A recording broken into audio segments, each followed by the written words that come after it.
We began our time tonight with retired Air Force General Michael Hayden, former director of the NSA and CIA, and that's how we'll conclude it. General Hayden's new book is out right now. It's entitled Playing to the Edge, and in this book he offers insight into his 10 years at the helm of our intelligence apparatus. Mike, thanks for sticking around to talk about your book. The object of you, writing, JD. It's great to have you, and I'm just curious, what is your intent with this book? Two broad purposes, JD.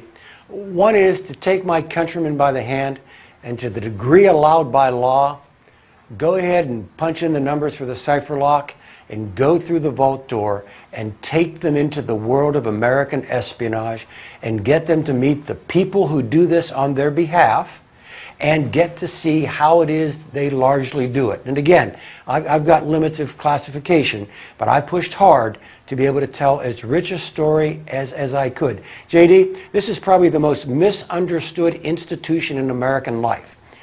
And I wanted to show the American people what these good people do for them. The other purpose, JD, is to point out that in this world of espionage and covert action and things of that nature, there are no easy choices. This is an infinite field of gray, not black and white, and you are forever balancing things that frankly are virtues. We had an earlier conversation about Apple. We're talking about balancing things we like them both. Freedom, security, liberty, safety. And we have to make trade-offs.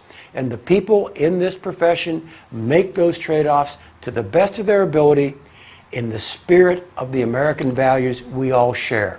That's my purpose, JD. And at the outset of the book, in addition to a foreword where you caution people not to look for movie star type secret agents, you also offer this revelation that our IT system at the National Security Agency went down completely there in the late 90s. Yeah. Can you recount what you had to do in the wake of that?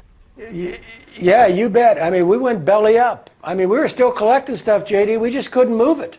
And so effectively, the American signals intelligence enterprise was deaf for about 3.5 days.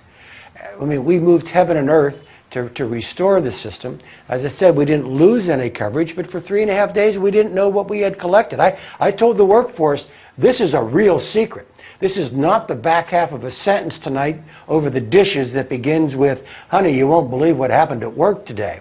If America's enemies knew that America was deaf, bad things would and could happen to Americans. And JD, I drew a conclusion from that episode, and I make it very clear at the end of that chapter.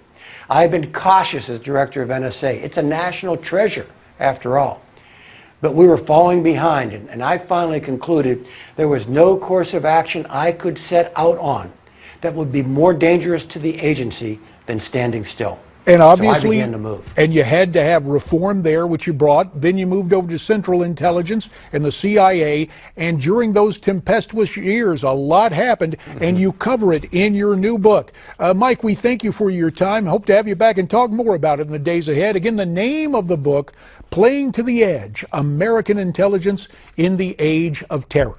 Now it's time for the way you see it, your comments via social media. First up, it's Jim writing about the Clinton-appointed judge now handling Hillary's email scandal. Jim writes, I'm not a fan of Bill Clinton's, but getting a federal judge that he appointed to get rid of Hillary is a stroke of genius that could make all men proud.